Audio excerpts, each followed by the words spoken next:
எபேசியர் 4ஆம் அதிகாரம் 32ஆம் வசனத்தை வாசிக்கலாம். எபேசியர் 4ஆம் அதிகாரம் 32ஆம் வசனம்.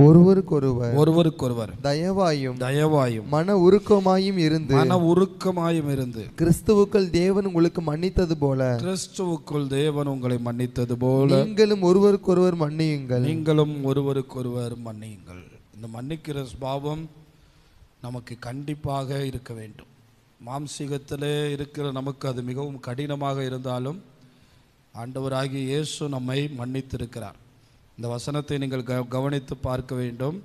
ஒருவருக்கொருவர் தயவாகவும் மன உருக்கமாகவும் இருந்து கிறிஸ்துவுக்குள் தேவன் உங்களுக்கு மன்னித்தது போல. அப்போ நம்ம எல்லாரும் மன்னிக்கப்பட்டது யாருக்குள் மன்னிக்கப்பட்டிருக்கோம்? கிறிஸ்துவுக்குள்ளே. நாம் செய்த எல்லா பாவங்களும் பிதாவை மிகவும் வருத்தப்படுத்தினது, வேதனைப்படுத்தினது, சங்கடப்படுத்தினது. ஆனால் கிறிஸ்து நம்மை மன்னித்து பிதாவினிடத்திலே சேர்த்திருக்கிறார். அதாவது சில நேரங்களில் இதை எப்படி உங்களுக்கு சொல்ல வேண்டுமானால், சில நேரம் தகப்பன்மார்கள் தங்களுடைய பிள்ளைகளை அடிப்பார்கள். அம்மாமார் வந்து இடையில நின்று கொள்வாங்க.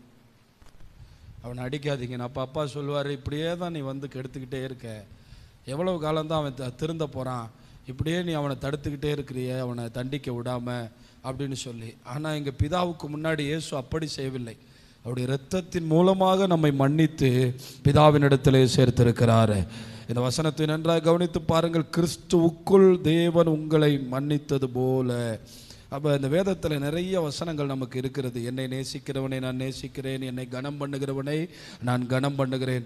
இதுபோல் நீங்கள் பிறருடைய குற்றங்களை மன்னித்தால் நான் உங்கள் குற்றங்களை மன்னிக்கிறேன் என்று சொல்லுகிறார். இதை ஆண்டவர் எப்படி பார்க்கிறாருன்னா, ஒரு தேவனுடைய பிள்ளையை அவர் மன்னிக்க வேண்டுமானால் நாம் மற்றவர்களை மன்னிக்க வேண்டும். இன்றைக்கி நிறைய கிறிஸ்தவர்கள் கோர்ட்டும் கேஸுமாக அலைகிறார்கள். அது எவ்வளவு நிம்மதியை கெடுக்கும் என்று தெரியுமா? எவ்வளவு மனதிலே வேதனைகளை கொண்டு வரும், எவ்வளவு பண பிரச்சனைகளை கொண்டு வரும். அநேகர் அப்படித்தான் அலைந்து கொண்டே இருக்கிறார். தொடக்கத்திலே சிலவற்றை சரியானபடி சரி செய்து, நமக்கு நிச்சயமாக நாம் நியாயவாதிகள் என்று சொல்லுவதற்கு 1000 காரணம் இருந்தாலும் கிறிஸ்து நம்மை மன்னித்ததை நினைத்து நாம் ஒவ்வொருவரையும் மன்னிக்க வேண்டும். எத்தனை கிறிஸ்தவங்கள் குடும்பங்களிலே டைவர்ஸ் பிரச்சனைகள், ஒரு சின்ன சண்டை தான். அந்த அவங்க டைவர்ஸுக்கு அப்ளை பண்ணியிருக்கிறவங்ககிட்ட கேட்டு பார்த்தீங்கன்னா சொல்லுவாங்க, ஒரு சாதாரணமான சண்டை தான், ஒரு சாதாரணமான பிரச்சனை தான். அதை அந்த குடும்பத்தில் இருக்கிறவர்கள் மன்னித்திருந்திருக்க மாட்டார்கள், ஏற்றுக்கொண்டிருக்க மாட்டார்கள்.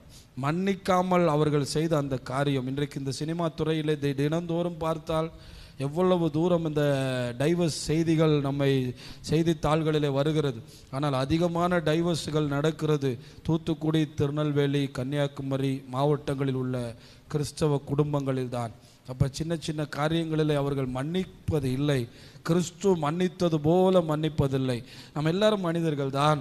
நம்ம யாராவது ஒரு கோபப்படுத்தும் போது நிச்சயமாக நமக்கு கோபம் வரத்தான் செய்யும், நமக்கு வேதனை வரத்தான் செய்யும்.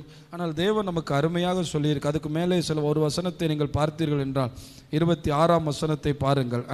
நீங்கள் கோபம் கொண்டாலும், கோபம் கொள்ளாமலே நான் இருக்கிறேன்னு சொன்னால் அவன் மனிதனாக இருக்க முடியாது. எனக்கு கோபமே வரலன்னு சொன்னால் கண்டிப்பாக அவன் மனிதன் அல்ல. கண்டிப்பாக சில மனிதர்கள் செய்கிற காரியங்கள் நம்மை கோபப்படுத்தலாம், நம்மை வருத்தப்படுத்தலாம், நம்மை காயப்படுத்தலாம், நம்மை வேதனைப்படுத்தலாம். ஆனால் கவனித்து நீங்கள் நன்றாக வசனத்தை கவனித்து பாருங்கள். நீங்கள் கோபம் கொண்டாலும் என்ன செய்யக்கூடாதான்? பாவம் செய்யாதிருங்கள். வாசியுங்கள். பாவம் செய்யாதிருங்கள். சூரியன் அஸ்தமிக்கிறதுக்கு முன்னதாக உங்கள் எரிச்சல் தனியே கடவுது. உங்கள் எரிச்சல் தடைய கடவுது. இந்த வசனத்தை இப்படியே நீங்க விட்டுறாதீங்க. அடுத்த வசனத்தை கவனிச்சு பாருங்க. பிசாசுக்கு இடம் கொடாமலும் இருங்கள். நீங்க கோபத்தை கண்டினியூ பண்ணிட்டே இருக்கீங்க. உங்ககிட்ட இருக்கிற பிரச்சனை அவங்கள மன்னிக்காதது மட்டும்தான். ஆனா அடுத்த வார்த்தை என்ன சொல்லுதுன்னா, நீங்க அப்படியே அவங்க மேல கோபமா இருந்தா யாருக்கு இடம் கொடுக்குறீங்க? பிசாசு உங்களுக்கு விரோதமாக செயல்படுகிறதுக்கு இடம் கொடுக்குறீங்க. ஒரு அருமையான தேவனுடைய தாசன் மன்னிப்பை பற்றி எழுதியிருந்தார். இருதய பிரச்சனை, பலவிதமான வியாதிகள், பிரஷர், இவைகளுக்கெல்லாம் காரணங்கள் மன்னிப்பை சரியானபடி கொடுக்காதது தான். நாம் நியாயத்தை பேசிக்கொண்டே இருப்போம். அவர் நியாயம் பேசியிருந்தால் நாம் இந்த இடத்துல அமர்ந்திருக்க முடியாது. அவருக்கு நியாயம் இருந்தது. அவர் சொல்லியிருக்கலாம், உங்களை அழகான தோட்டத்தில் வைத்து விட்டு போனேன், உங்களுக்கு என்ன குறைவு வைத்தேன், நீங்கள் சாத்தானுடைய பேச்சை கேட்டு அந்த கனியை புசித்தீர்களே, உங்களை நான் எப்படி மன்னிக்க முடியும் என்று கேட்டிருக்கலாம். தொடர்ந்து மனுக்குலம் பாவம் செய்து கொண்டே தான் இருந்தது, தொடர்ந்து தவறுகளை செய்து கொண்டே தான் இருந்தது. ஏதேன் தோட்டத்தில் மட்டுமா தவறு செய்தது? நோவா காலத்தில் ஒருவனும் தலை உயர்த்தி மேலே பார்க்கவில்லை. அவனவன் அவனுடைய இஷ்டத்தின்படியே நடந்தான். இந்த காலங்களிலே நாம் தேவனை தேடுவதை பார்த்து தேவன் சந்தோஷப்படுவார். என் அருமை தேவனுடைய பிள்ளைகள், அதனாலே அதை கசப்பாக்கி அதை இன்னும் பெரிய ஒரு பிரச்சனைக்கு நேராக கொண்டு போய் விடாதிருங்கள். அதை இன்னும் பெரிய ஒரு சத்துரு உள்ளே வந்து வேலை செய்வதற்கான காரியங்களுக்கு இடம் கொடுத்து விடாதிருங்கள். அந்த கசப்புக்கள் வரும்போது அதை நீங்கள் ஆண்டவருடைய நாமத்தினாலே ஜெயித்து மன்னிக்கிறதற்கு நீங்கள் கற்றுக்கொள்ளுங்கள். ஏனென்றால் அது மிக மிக முக்கியமான காரியம். பிசாசு நம்முடைய குடும்பங்களிலே கிரியை செய்து விடுவான், அந்த பகையை பயன்படுத்தி விடுவான்.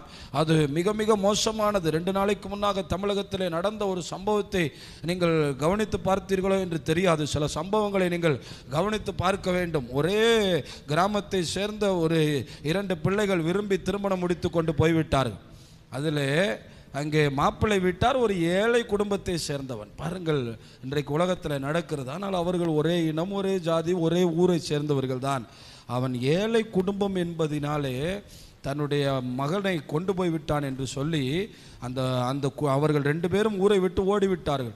அந்த குடும்பத்தை போய் அந்த பையனுடைய அப்பாவை கையை ஒட்டித்து பயங்கரமான நாச வேலைகளை செய்து விட்டார்கள். அவர்கள் திருமணம் முடித்து போய்விட்டார்கள். அந்த குடும்பம் ஏழை குடும்பம் என்று சொல்லி வைராக்கியம் கொண்டு அவன் என்ன செய்து விட்டான், அந்த பையனுடைய தகப்பனை போய் தனியாக இருந்தவனுடைய கையை எல்லாம் முறித்து அவனை அட்டித்து பயங்கரமாய் செய்து விட்டார். இது நடந்தது 2 ஆண்டுகளுக்கு முன்னாக. அதுக்கப்புறம் அந்த குடும்பத்தில் 2 வருடங்கள் ஆகி குழந்தையெல்லாம் பிறந்தும் அவர்கள் மன்னிக்கவில்லை. அவர்களுடைய பகை மாறவில்லை. அவர்கள் ஒருவருக்கொருவர் முறைத்து கொண்டும் ஒரே ஊரில் இருந்து கொண்டும் சண்டை போட்டு கொண்டும் இருந்தார்கள். ஒரு நாள் அந்த பெண்ணினுடைய தகப்பனார் வந்து அந்த பையனுடைய தகப்பனார் இடத்துல 2 ஆண்டுகளுக்கு அப்புறம் வந்து மறுபடியும் வந்து சீறி ரோட்டிலே பார்க்கும்போது சண்டை போட்டு விட்டு போய்விட்டார். வீட்டுக்கு போய் அவன் நினைத்தான், ஏற்கனவே கையை ஒடிச்சிட்டிங்க, இவ்வளவு காலம் நாங்களும் கஷ்டப்பட்டுக்கிட்டே இருக்கோம், இன்னும் வந்து எங்களோட சண்டை போடுறீங்களேன்னு சொல்லி தன்னுடைய 2 பையன்களை கூட்டி கொண்டு போய் அந்த பெண்ணினுடைய தகப்பனாரை வெட்டி போட்டுவிட்டு அவன் ஜெயிலுக்கு போய்விட்டான். 2 ஆண்டுகள் இதை மனதிலே வைத்து 2 குடும்பமும் செய்தது. இன்னைக்கு அந்த பிள்ளையினுடைய அப்பாவையே முடித்து விட்டார்கள். இது உலகம் செய்கிறது. ஆனால் நாம் அப்படி இல்லை. கிறிஸ்து நம்மை மன்னித்திருக்கிறாரே. பெரிய விலைக்கிரயத்தை இன்றைக்கு அந்த குடும்பம், அந்த 2 பிள்ளைகளுடைய நிலைமையை நினைத்து பாருங்கள். அது எவ்வளவு பெரிய வேதனை. அந்த பிள்ளை இன்னும் சொல்வாள், என் தகப்பனை உன் குடும்பத்தினர் கொண்டு விட்டார்கள் என்று. எவ்வளவு வேதனை பாருங்கள். நடக்கப் போகிறவைகளை எல்லாம் சிந்தித்து பார்க்க வேண்டும். சின்ன சின்ன காரியங்கள் தான் பெரிய அழிவுகளை உலகத்தில் உண்டாக்கி இருக்கிறது. இன்றைக்கு 2 நாடுகள் சண்டை போட்டு கொண்டிருக்கிறார்கள். எத்தனை பேர் பிள்ளைகளை இழந்து விட்டார், எத்தனை பேர் குடும்பங்களை இழந்து விட்டார்கள். இது எத்தனை பெரிய பிரச்சனைகளை வழிவகுக்குகிறது. இவைகளை நாம் கவனித்து பார்க்க வேண்டும் என் அருமை மக்களே. அதனாலே நாம் கிறிஸ்து நம்மை மன்னித்திருக்கிறார். பேதுரு அழகாக போய் ஆண்டவரிடத்தில் கேட்பார், எத்தனை தடவை நாங்கள் மன்னிக்க வேண்டும் என்று. ஆண்டவர் நமக்கு சொல்லிக் கொடுத்தார், ஒரு நாளிலே 70 தடவை மன்னிக்க வேண்டும் என்று. மன்னித்து கொண்டே இருந்தால் நாம் நன்ற சுகமாயிருப்போம், நம்ம ஆசீர்வாதமாக இருப்போம். அதை விட நம்முடைய எல்லா பாவங்களும் மன்னிக்கப்படுது. நம்ம எல்லாருமே பாவிகள் தானே. ஆண்டவருடைய வார்த்தைகளை விட்டு எத்தனையோ தடவை நாம் போயிருக்கிறோம், எத்தனையோ தடவை திரும்ப திரும்ப பாவம் செய்திருக்கிறோம். ஆண்டவர் அவைகளை எல்லாம் கணக்கு கேட்காமல் மன்னித்தாரே, ஆண்டவர் இறங்கினாரே. நம்ம செஞ்சதெல்லாம் நினச்சி ஒரு பேப்பரில் எழுதணுன்னா மன்னிக்கவே முடியாது, அது 4 பேர்கிட்ட சொல்லவே முடியாது. அதனால்தான் ஆண்டவர் இதை குறித்து பேதுருக்கு ஒரு சம்பவத்தை சொன்னார். என்ன சொன்னார்? ஒரு மனிதன் 10,000 தாலந்து கடன் வாங்கி இருந்தான் அரசனிடத்தில். அவனால் அதை திரும்ப கட்ட முடியவில்லை. வாங்கி வாங்கி வாங்கி வாங்கி 10,000 தாலந்து கடன் வாங்கிவிட்டான். ராஜா கூப்பிடுகிறான், இந்த கடனை நீ செலுத்தவில்லை என்றால் உன் பிள்ளைகளை உன் குடும்பத்தை பிடித்து ஜெயிலிலே தள்ளிவிடுவேன் அப்படி என்று எச்சரிக்கிறான். உடனே ராஜாவினுடைய காலிலே விழுந்து கெஞ்சுகிறான், ஐயா, இவ்வளோ பெரிய கடனை செலுத்துறதுக்கு என்னால் முடியாது, என்னை எப்படியாவது மன்னிச்சு விட்டுருங்க, எனக்கு வாய்ப்பே இல்லை. 10,000 தாளந்துனா நினச்சி பாருங்க. ஆண்டவர் ஓம் மேல் 5 தாளந்து 2 தாளந்து 1 தாளந்து. அப்போ நம்முடைய பாவங்கள் மன்னிக்கப்பட்டதனுடைய மேன்மை இன்னைக்கு நிறைய பேருக்கு தெரியல. நம்முடைய பாவங்களை இயேசு மன்னித்திருக்கிறாரே, அதனுடைய அருமை பரலோகத்துக்கு போகும்போது தான் தெரியும். எனக்கு இத்தனை பெரிய ஆசீர்வாதத்தை நீங்கள் வச்சுருக்கீங்க, அது நம்ம கண்களால் பார்க்க முடியாதனால அதனுடைய அருமை தெரியல. ஆனால் அன்னைக்கே தெரிஞ்சிச்சு சங்கீதக்காரனுக்கு, எவனுடைய பாவம் மன்னிக்கப்பட்டதோ, எவனுடைய மீறுதல் மன்னிக்கப்பட்டதோ, எவனுடைய அக்கிரமத்தை கர்த்தர் எண்ணாதிருக்கிறாரோ அவன் பாக்கியவான். காலில் விழுந்து கதறின உடனே அவனுடைய கண்ணீரை பார்த்த ராஜா சொன்னார், சரி போ, நான் உன்னை மன்னிச்சிட்டேன் அப்படின்னு சொல்லிட்டு சந்தோஷத்தோட வீட்டுக்கு போனான். வீட்டுக்கு போயிட்டு தன்னுடைய எதிர் வீட்டுக்காரன் அவனிடத்தில் 100 தாலந்து வாங்கியிருந்தான். அவனுடைய வீட்டுக்குள்ளே புகுந்து அவனுடைய பொருட்களை எல்லாம் எடுத்து வெளியே வீசி 100 தாலந்தை எப்போ கொடுக்குறியோ அப்போ தான் உன்னை வீட்டுக்குள்ளே விடுவேன் என்று சொல்லி அவனோடு கோபத்தோடு நடந்து கொள்ளுகிறான். அவன் வந்து காலை பிடித்து கெஞ்சுகிறான், இந்த 100 தாலந்தை எப்படியாவது தந்து விடுகிறேன், என்னை மன்னித்து விடுங்கள் என்று. ஆனால் மன்னிப்பை வாங்கின இவனோ மன்னிக்க மாட்டேன் என்று சொல்லுகிறான். நடந்த சம்பவங்களை பக்கத்து வீட்டுக்காரர்கள் போய் ராஜாவின் இடத்துல சொல்லுகிறார், ராஜா, இவனுக்கு நீர் 10,000 தாலந்தை மன்னித்தீர், அதாவது உங்கள் கணக்குக்கு 10,000 ரூபான்னு வச்சுக்கிறீங்க, இல்லை உங்கள் கணக்குக்கு 10 லட்சம் ரூபான்னு வச்சுக்கிறீங்க. ஆனால் வெறும் 100 ரூபாய் வாங்கின பக்கத்து வீட்டுக்காரனை இவன் மன்னிக்க மறக்கிறான். நமக்கு தேவன் மன்னித்தது சொல்லி முடியாத மன்னிப்பு. நமக்கு தேவன் கொடுத்திருக்கிற மன்னிப்பு வார்த்தையில் விவரிக்க முடியாத மன்னிப்பு. அதனால்தான் யார் மேலும் ஒரு நாளும் கசப்பை வைக்காதிருங்கள். அங்கே வேதம் 21-31 வசனம் சொல்லுகிறது, வாசியுங்கள்.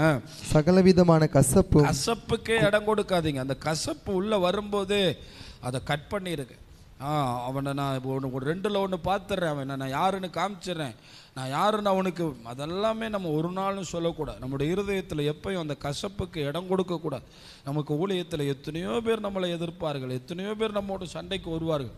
அவர்களோடெல்லாம் நம்ம சண்டை போட்டு கொண்டிருந்தால் ஊழியமே செய்ய முடியாது. அருமையான பாஸ்டர் பென்ஸ் அவர்களுடைய செய்தியை நேற்று இரவு கேட்டுக்கொண்டிருந்தேன். ஒரு அம்மா அவங்க ஆராதனையில் நடக்கிற ஆராதனை தொடங்கினதுல இருந்து முடிவு வரைக்கும் ஒரு பெரிய ஸ்பீக்கரை வச்சு பாட்டு போடுவாங்களாம்.